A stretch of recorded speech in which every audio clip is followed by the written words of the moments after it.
Good morning guys. Naala ko i-share sa inyo ha guys. Bahin na ning pag abroad, pag adtog kaning Amerika, pagkuhag visa sa Amerika. Nga akong experience nga katawanan. Una pa na guys, mamahaw da ita. Una na akong pamahaw, prutas guys. Og mga ne. Butang na nako da sa IA. Tanawan ninyo guys na sa akong showcase. Unya akong kape guys mo ni akong sudlan kay mulakaw manggug ko kay mananom ko ba nya dala-dalahon ako ni kay lami baya nang mag-inom-inom tag kape nung magtrabaho. Kape ni siya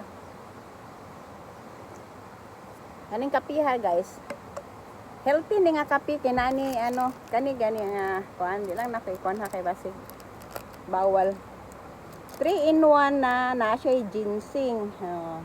Tagana ninyo guys kung unsa ni. Unya naa siya gisugahulan nako siya og kanira pod, di lang nako ipakita ang pangalan.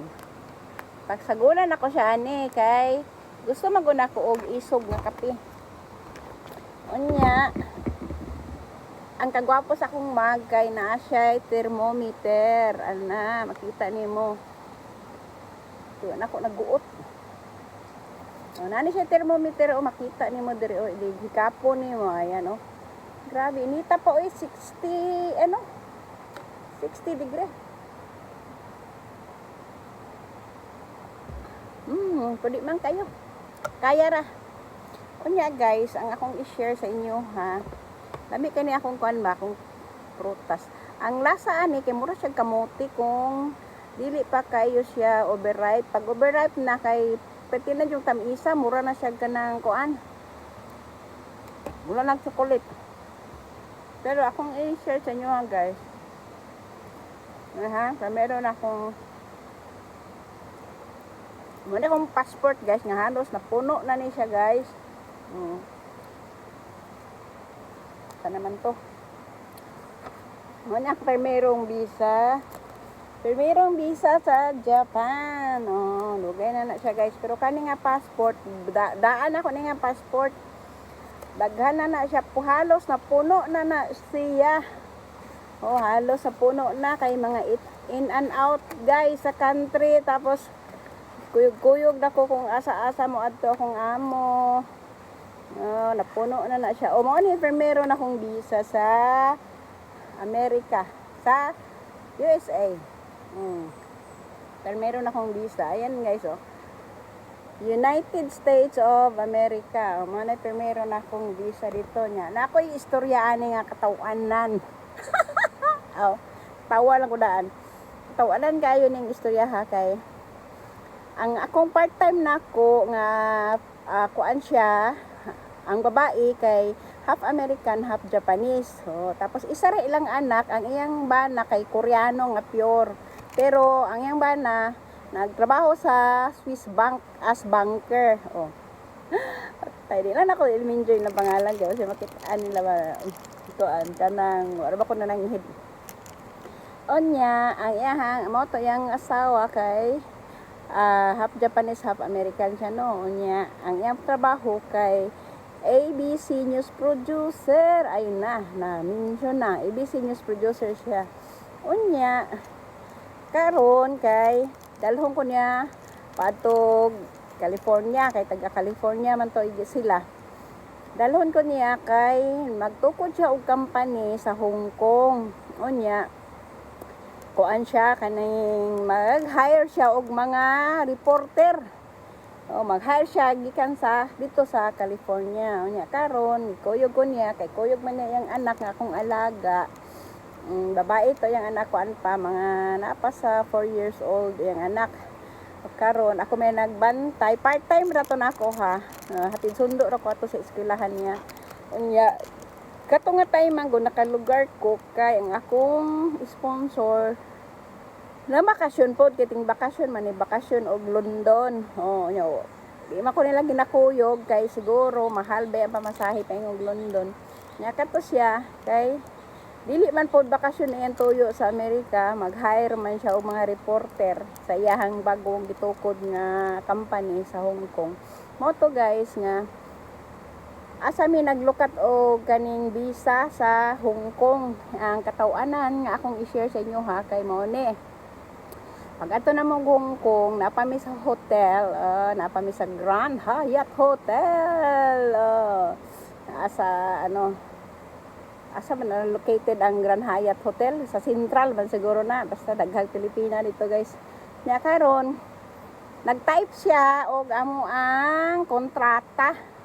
Type siya amo ang kontrata para i-apply na mo sa US Embassy. Karon pag human niya og type, pero ako nagduduhan ako kay kabalo jud ko nga kato yung gibuhat dili siya, invalid siya kay kita baya kung mga Pilipina no, kung kuanta kinahanglan diya ta og ang kontrata gikan jud sa Philippine Embassy niya with red ribbon jud na siya, di ba? Pero kato yung gibuhat niya guys, ako lang siya gipanid-an lang nako siya kung unsa gyud ang iyahang kuan mo postro ba gyud. Kay syempre mas daghan siya alam kaysa ko kay kuan biya sila Amerikana niya. What if kuan kanang mga businessman o mga business people karon adto na mi sa kuan US Embassy sa Hong Kong. Pag ato na mo guys kay wala i-accept ang iyahang application tungod kay dili daw tumao. Pero ako kabalo na ko daan wala na ko sa sultihi ba kay para dili nang dili gani siya makuan.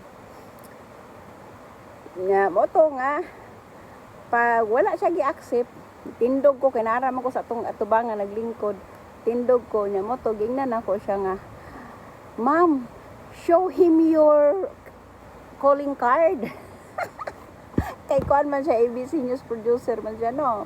News producer ko niya. Tapos ingnan ako nga kuan ganing iyahang hangyoon ba. Hangyoon niya ang kuan niya tagaan siya chance. So please give me a chance because I needed badly a babysitter for my daughter. Moto siya nga gitry niya gipakita niya iyahang kuan iyahang calling card. Unya nitabang pug ko ni adto ko didto. Tabang ko kay istorya.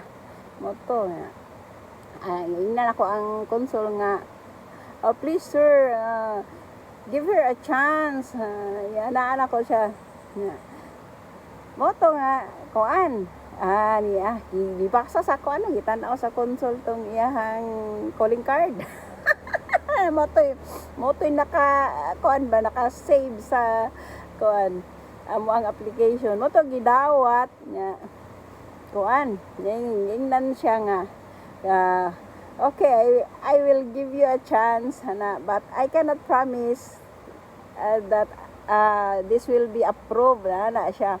Pero gidawat niya, at least gidawat, di ba? Moto after 2 days yata, 3 days, mga anak lang pagbalik na ko moto na pag adto na ko nakulbaan ko kay basig wala na approve.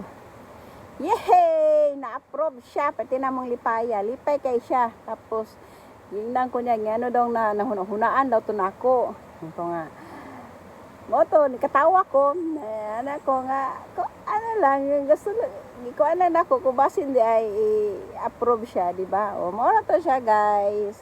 May share sa inyo, ha? Na, musahay, kung kuan, magunahuna po mo mga, kuan ba? Ng advanced thinking ba kung para ma-approve ang inyong visa. Dili lang kay kana sila kuan yod ng mga Amerikana nga mo sponsor sa inyo ha nga alam na nila lahat. Dili na nila wala na sila kabalutanan sa mga pangbuhaton mo nang kita. Mga bright din ha, mga bright na mga Pinay. Kinahanglan pud ta mo hunya. Nga ang ka mamahaw. Wala pamahaw guys. Hangin na ba? Hangin na. Paulan na po. Morato. Good morning sa lahat. Have a nice day. Ay. Check out sa Yellow Basket.